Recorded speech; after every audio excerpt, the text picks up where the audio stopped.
Aujourd'hui, nous allons raconter une histoire de survie inspirée de faits réels.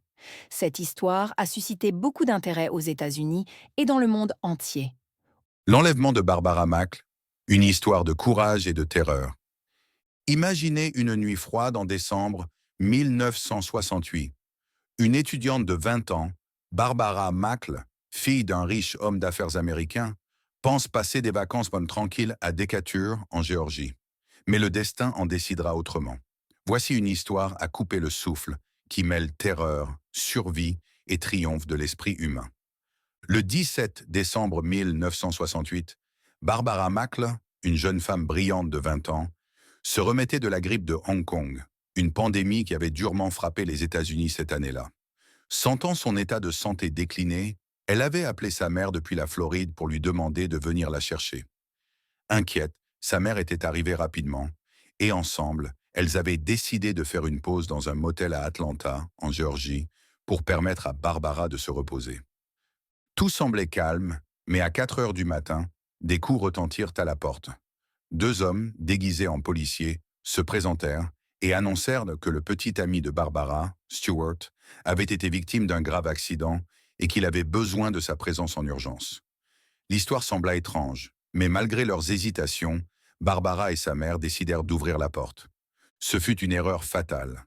Les deux faux policiers se révélèrent être des kidnappeurs.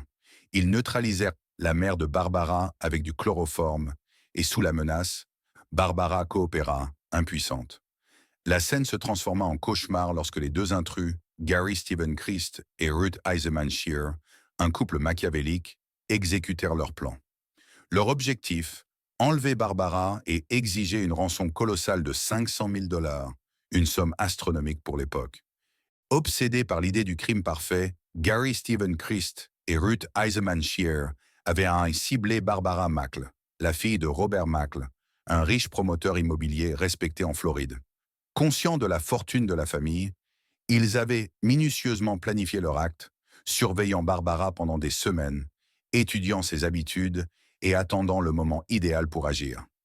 Leur plan, audacieux et diaboliquement précis, reposait sur un objectif clair: kidnapper Barbara et extorquer une somme colossale à son père. Les kidnappeurs emmenèrent de Barbara dans une forêt reculée de Géorgie. Ce qui attendait la jeune femme défie l'imagination. Ils avaient fait preuve d'une ingéniosité glaçante dans la planification de leur crime. Ils avaient fabriqué un cercueil spécialement conçu pour maintenir Barbara en vie, une œuvre d'ingéniosité macabre.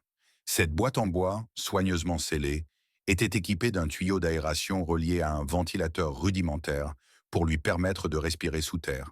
Une petite lumière était installée à l'intérieur pour percer l'obscurité oppressante, et quelques biscuits, de l'eau étaient placés à ses côtés.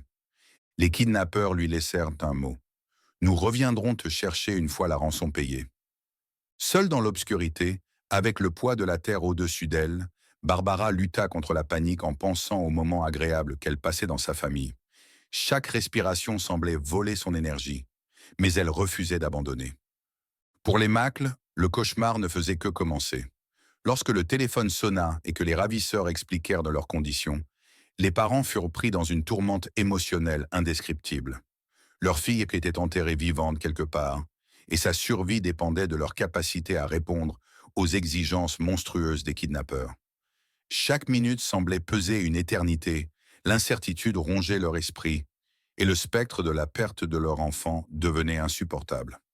La première tentative de remise de rançon, organisée dans la nuit du 18 décembre 1968, se déroula à un lieu convenu, un terrain isolé près de Miami, choisi pour sa discrétion. Les instructions données par les kidnappeurs étaient claires et strictes, mais la tension était palpable des deux côtés. Gary Stephen Christ et Ruth Eisenman Shear, toujours méfiants, scrutaient l'environnement à la recherche du moindre signe de présence policière. Leur instinct ne les trompa pas. Ils repérèrent des mouvements suspects aux abords du site. Craignant une embuscade, ils annulèrent brusquement l'échange et quittèrent les lieux, laissant derrière eux des parents désespérés et des agents frustrés par cette occasion manquée. La vie de Barbara, enterrée vivante quelque part en Géorgie, semblait plus que jamais en danger.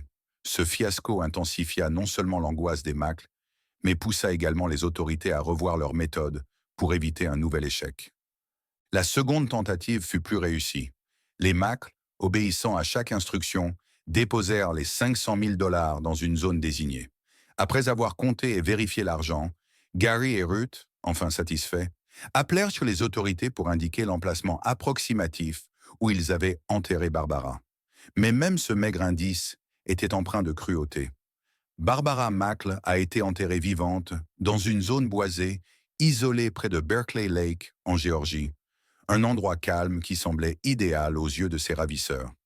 Mais la description était vague, et la course contre la montre pour sauver Barbara atteignit son paroxysme.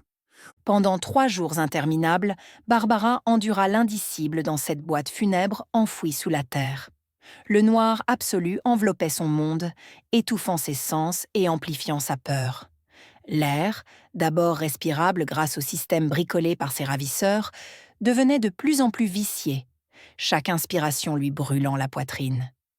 La lumière vacillante de l'ampoule alimentée par une batterie semblait se moquer de son désespoir, sa faible lueur s'éteignant parfois brièvement, laissant Barbara seule avec le bruit sourd de la terre au-dessus d'elle.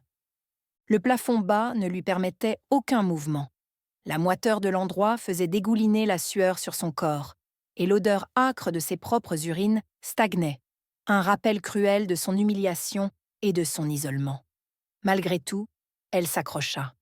Elle comptait chaque seconde, chaque battement de cœur, se répétant que son père, puissant homme d'affaires, mobiliserait toutes ses ressources pour la sauver.